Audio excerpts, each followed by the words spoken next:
그런즉 내 사랑하는 자들아, 우상 숭배하는 일을 피하라. 나는 지혜 있는 자들에게 말함과 같이 하노니 너희는 내가 이르는 말을 스스로 판단하라. 우리가 축복하는 바 축복의 자는 그리스도의 피에 참여함이 아니며 우리가 떼는 떡은 그리스도의 몸에 참여함이 아니냐. 떡이 하나요 많은 우리가 한 몸이니 이는 우리가 다 한 떡에 참여함이라.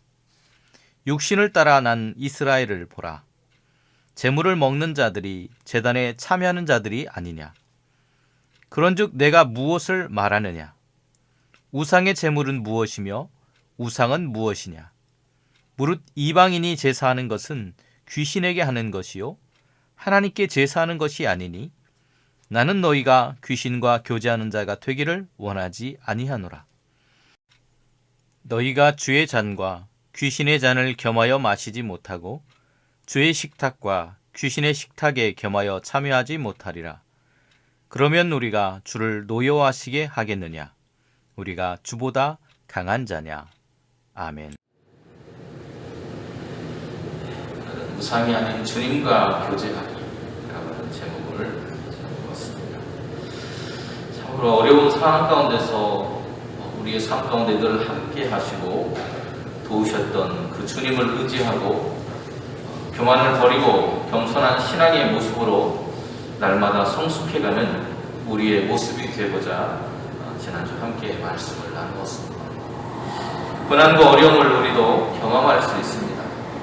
그러나 교만과 불신에 빠진 삶의 태도가 아니라 시험을 피하게 하실 하나님이 함께 하심을 기억하고 믿음으로 살아가고자 해야 한다고 함께 말씀의 은혜를 나누었습니다. 바울은 이미 8장에서 우상의 음식을 먹는 문제에 대해서 이야기한 적이 있었습니다. 여기서는 그러한 모습을 통해서 우상이나 귀신이나 어울리는 모습이 아니라 진정으로 주님과 우리가 어떻게 하면 교제할 수 있는가 라고 하는 것을, 또 주님과 교제하는 삶이 되어야 한다는 것에 바울의 목적이 있다라고 하는 것을 알 수 있을 것 같습니다. 바울은 14절에서 이렇게 말하고 있습니다. 내 사랑하는 자들아, 우상 숭배하는 일을 피하라, 이렇게 말을 합니다. 바울은 우상들이 존재하지 않는다고 당시에 교만하게 주장하는 고린도의 성도들의 그런 이야기를 알고 있었습니다. 그 성도들에 대해서 이야기하면서 어떤 성도가 이방 신전에서 먹는 것이 참된 신앙 공동체에 어떤 영향력을 행사하게 되는지 이야기하게 됩니다. 우리는 각각의 그런 권리를 교회의 결속을 위해서 사용해야 하는 것이라고 바울은 호소하고 있다는 겁니다. 바울은 뜨거운 마음과 사랑으로 기독교로 개종한 이후에도 이방 신전에 계속 출입하면서 그들의 식탁에 참여하는 사람들을 향해서 권면하고 있는 것이 오늘 본문의 말씀이라고 할 수 있습니다. 이들의 모습은 우리가 12절에서도 이미 보았던 것처럼 선줄로 생각하는 사람, 그러기에 바울은 그들에게 넘어질 수 있으니 조심하라고 권면하고 있는 모습입니다. 15절에서도 보면 지혜 있는 자들에게 말함과 같이 한다라고 바울이 말을 하고 있는데요. 여기에는 두 가지의 의미가 있는 것으로 판단이 되어지는데, 하나는 지혜 있는 것처럼 거들먹거리는 여러분이 내가 12절에서도 말한 것처럼 넘어질 수 있으니 조심해야 된다 라는 방어적인 그런 표현을 말하고 있는 것이라고 생각되어지고요.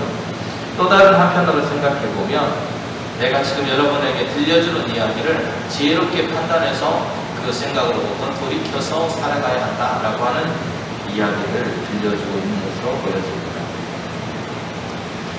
비록 지금은 그들이 우상을 향해서 경배하지는 않을지라도 그러한 우상의 축제에 계속해서 참여하는 것만으로도 그들은 과거로 돌아가려는 마음이 생길 수 있기 때문에, 그리고 다른 사람들이 걸어가는 신앙의 그러한 모습에도 영향을 줄 수 있기 때문에, 특별히 이제 막 믿기 시작한 사람들, 신앙이 약한 사람들에게 본이 되어야 될 사람들이 그렇게 자신들이 나는 지혜가 있어서 우상의 재물도 아무렇게나 먹어도 돼라고 함으로 인해서 그것을 바라보고 마음에 상처를 입고 넘어질 수 있는 사람들이 생겨날 수 있다는 것을 바울은 너무나도 잘 알았습니다. 그래서 그들을 경계하고 있는 것입니다. 중국의 그러한 보사성어 중에도 근묵자루 근주자적이라는 말이 있습니다. 이 말은 훌륭한 스승을 만나면 스승의 행실을 보고 배움으로 인해서 자연스럽게 스승을 닮게 되고 또 나쁜 무리와 어울리게 되면 보고 듣는 것이 언제나 나쁜 것이기 때문에 그릇된 것이어서 나도 모르게 그릇된 방향으로 나도 그 삶을 살아가게 된다라고 하는 그런 의미를 가지고 있습니다. 이 말은 중국의 서진 때의 문학자이면서 학자였던 부현이라고 하는 사람이 썼던 태자소구잠이라고 하는 그런 책이 있는데 그 책에 나오는 말이기도 합니다. 이 근묵자옥이라고 하는 근주자적이라고 하는 그런 표현과 그리고 바울이 사용하고 있는 그런 표현들이 너무나도 어울리는 말씀으로 보여집니다. 이처럼 우상의 축제에 가까이 하다 보면 하나님에 대한 믿음보다 과거에 그들이 즐거워했고 행복했던, 그들이 행복하다고 느꼈던 과거의 삶으로 빠져들 수 있고, 그러다 보면 하나님을 잃어버릴 수 있는 염려가 있어서 오늘 바울이 그들에게 우상, 숭배하는 것을 피하라고 이야기해주고 있다는 것. 오늘 우리의 삶에도 과거의 영화, 과거에 좋아 보였던 것들, 그런 습관들에 여전히 머물러 있는 우리의 모습들이 있다라고 하는 것을 우리는 늘 기억하면서 살아가야 할 것입니다. 바울은 갈라디아서 4장 8절과 9절에서도 이렇게 말합니다.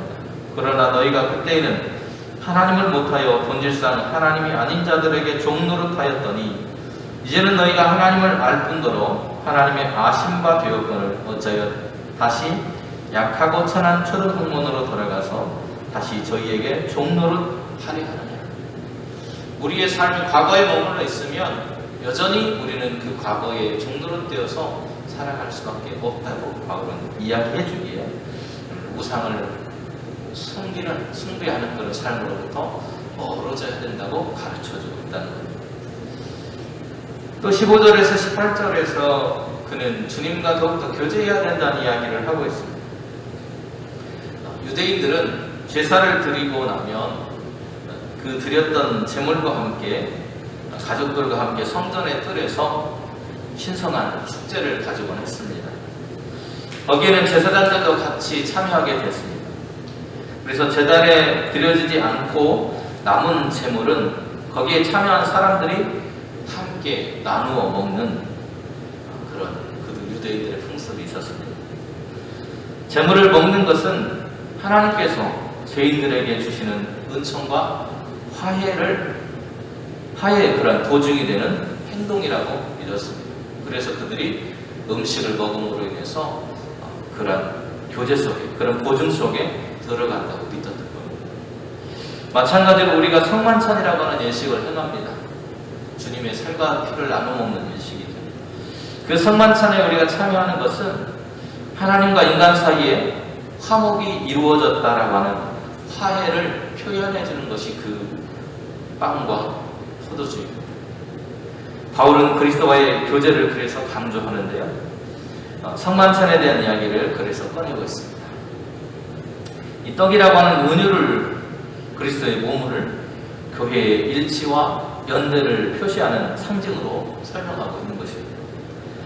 그래서 성만찬에 참여한다라고 하는 것은 떡과 포도주를 단순히 먹는다라고 하는 그런 의미가 아니라 그것을 먹고 마심을 통해서 우리를 위해서 살이 찢기시고 고난당하신 주님의 그 삶과 영적인 교제를 맺고 그 연대를 이루는 그 자리에 참여하는 것을 성만찬의 예식 속에서 우리는 경험하게 되는 것입니다. 이것은 유대인들의 제사의 전통에서도 볼 수 있는데요. 그들은 제물을 바친 자와 제사장이 제사 후에 함께 고기를 나누어 먹었습니다. 그러한 모든 과정을 통해서 하나님과 하나가 되었다는 것을 그들은 거기에서 표현한 것입니다. 교회는 그리스도를 머리로 한 사람들이 그리스도의 살과 피를 나눔으로 인해서 하나 되는 공동체를 가리킵니다. 하나님과 하나 되는 공동체입니다. 그리스도의 몸을 나눈다라고 하는 것은 그리스도 안에서 서로가 지속적인 연대감을 가진다는 표현을 하는 것입니다. 이스라엘 백성들이 제단을 섬긴 것처럼 성도로서 우리는 그리스도의 몸된 교회를 섬기는 이유는 바로 거기에 있다고 말할 수 있습니다. 그리고 19절에서 오늘 마지막 절인 22절까지 속에서 바울은 귀신과 우리가 그렇게 교제해서는 안 되고 하나님과 교제하는 것이 필요합니다 라고 이야기하고 있습니다.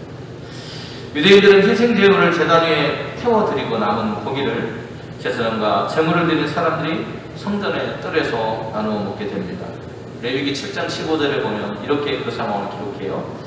감사함으로 드리는 화목제물의 고기는 드리는 그날에 먹을 것이요 조금이라도 이튿날 아침까지 두지 않을 것입니다. 그날 함께 나누어 먹고 그 교제 속에 있으라는 겁니다. 그러므로 제물을 먹는 것은 단순한 음식을 먹는 행위가 아니라 하나님을 예배하는 행위였던 것입니다. 짐승을 바치는 것으로 예배가 끝나는 것이 아니고 그 짐승을 함께 나누면서 그 연대 속으로 들어가는 것까지가 예배라는 거예요. 그래서 우리가 지금은 공동 식사를 못하지만 공동 식사까지가 사실은 예배입니다. 우리가 하나님의 말씀, 영적인 말씀을 먹고 그리고 육적인 그런 음식을 함께 나누면서 그 연대 속에 우리가 들어가는 거예요. 그래서 우리가 먹는 그런 음식들은 그런 의미를 가지고 있습니다. 바울은 제물을 먹는 것은 하나님을 예배하는 행위라고 말하면서 그것에 비추어 볼 때 고린도의 교인들이 보여준 이방 신전에서 열리는 우상 숭배의 축제에 참여하는 그 행위는 거기에서 함께 제물을 먹는 것을 통해서 이방인 신과 또 교제하는 것에 다르지 않다고 말하는 것입니다. 바울은 우상 숭배가 곧 귀신의 제단에 참여한 것이라고 깨닫게 됩니다. 우리는 주의 만찬에 참여함으로 주님과 하나가 되는 것처럼 우상을 섬기는 자리에 참여하고 그들의 음식을 함께 나누는 우리의 삶이 될 때 우리는 그들과 하나 되는 교제의 자리에 오는 것에 다르지 않은 것입니다. 바울은 하나님과 우상 사이에서 모세가 마치 하나님과 이방 신 사이에서 섬길 자를 택해라고 했던 것처럼 광야에서 그랬던 것처럼 바울도 같은 이야기를 하고 있습니다. 하나님과 우상 사이에 여러분은 어느 쪽을 선택하고 섬길 것입니다. 어느 쪽을 섬겨야 하는지 잘 판단하라. 그것을 잘 판단하는 지혜가 너희들에게 있을 것이라고 말해주고 있는 것이 15절의 말씀입니다. 바울은 우리보다 우월하고 강하신 하나님을 섬기는 성도로서 살아갈 것을 권고하고 있는 것입니다. 오늘 저와 여러분의 삶이 하나님과의 교제 속에서 깊은 은혜와 사랑을 경험할 수 있기를 바랍니다. 우리 앞에는 두 개의 식탁이 놓여져 있습니다. 하나는 우상을 섬기던 우상의 식탁에 참여함으로써 사막에서 우상 숭배를 통해서 하나님의 뜻을 저버린 후에 하나님의 질투를 받는 자리입니다. 다른 하나는 메시아의 식탁에 앉아서 그분의 생명, 인간의 몸으로 오신 예수님의 그 참 생명에 동참하는 사람이 되는 것입니다. 그래서 하나님의 세계와 하나님의 형상이 깃든 인간의 자녀들을 뒤틀고 왜곡하는 것, 우리가 사탄의 힘이라고 말하는 것, 사악한 세력에서 하나님의 생명에 동참하는 자리로 옮겨서는 것을 말하는 것. 우상의 식탁에 참여하는 것은 우리가 하나님보다 더 강한 자라고 교만에 빠진 선줄로 착각하는 우리의 모습입니다. 스스로 강하다고 하지만 우리가 주님보다 더 강할 수 없습니다. 주님과 더불어 싸워서 이길 수 있는 사람은 아무도 없습니다. 그렇게 늘 주님과 교제 속에서 주님의 자녀로서 살아가는 저와 여러분이 되실 수 있기를 간절히 소원합니다. 은혜로우신 하나님, 오늘도 우리에게 주신 말씀을 들을 수 있는 귀를 우리에게 열려주셔서 감사합니다. 우리의 삶이 우상의 자리, 우상을 섬기는 그 자리가 아니라 주님을 섬기고 주님과 함께 교제하는 주님의 식탁에 참여할 수 있는 말씀의 자리에 설 수 있는 저희들이 될 수 있도록 인도하여 주셔서 하나님이 기뻐하시는 교제가 될 수 있게 하시고 하나님이 사랑하시는 자녀로서의 삶을 누리며 살아가는 저희들이 될 수 있도록 인도하여 주시옵소서. 예수님의 이름으로 기도드립니다. 아멘.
땅에서도 이루어지이다.